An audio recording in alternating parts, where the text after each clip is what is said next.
Wadia park येथील जलतरण तलावात पोहण्यासाठी येणाऱ्या नागरिकांकडून जादा शुल्क आकारून लूट केली जात असल्याबाबतच्या तक्रारीची जिल्हा क्रीडा कार्यालयाने गंभीर दखल घेतली आहे। या संदर्भात तलावाचे ठेकेदार Kulkarni swim and research centre academy Savedi या संस्थेला नोटीस जारी करण्यात आली। सदर तक्रारीबाबत जिल्हाधिकारी यांनी विचारणा केली असून या तक्रारीच्या अनुषंगाने तात्काळ खुलासा सादर करावा असे आदेश ठेकेदार संस्थेला देण्यात आले। या संदर्भात प्रभारी जिल्हा क्रीडा अधिकारी दिलीप दिघे यांनी ठेकेदार संस्थेला नोटीस बजावली।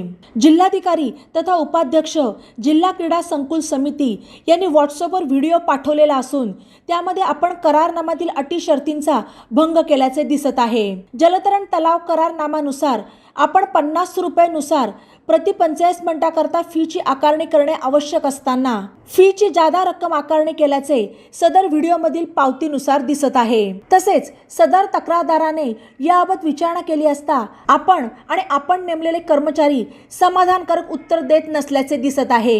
याबाबत संबंधित तक्रारदाराने जिल्हाधिकारी यांच्याकडे तक्रार केली आहे असे नोटिशीत म्हटले आहे। तसेच यापूर्वीही आपण नागरिकांकडून ₹50 पेक्षा जास्त फीची आकारणी करणे असल्याबाबतच्या तक्रारी या कार्यालयास प्राप्त झाल्या होत्या।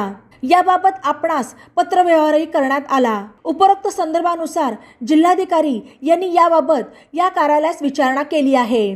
तरी याबाबतचा खुलासा तात्काळ या कार्यालयास सादर करावा, म्हणजे याबाबत जिल्हाधिकारी यांना माहिती सादर करता येईल आणि याबाबत पुढील निर्णय जिल्हाधिकारी घेतील असे नोटिशीत स्पष्ट करण्यात आले। बातम्यांसाठी ई नवा मराठा YouTube चॅनलला सबस्क्राइब करा आणि बेल आयकॉनवर प्रेस करा।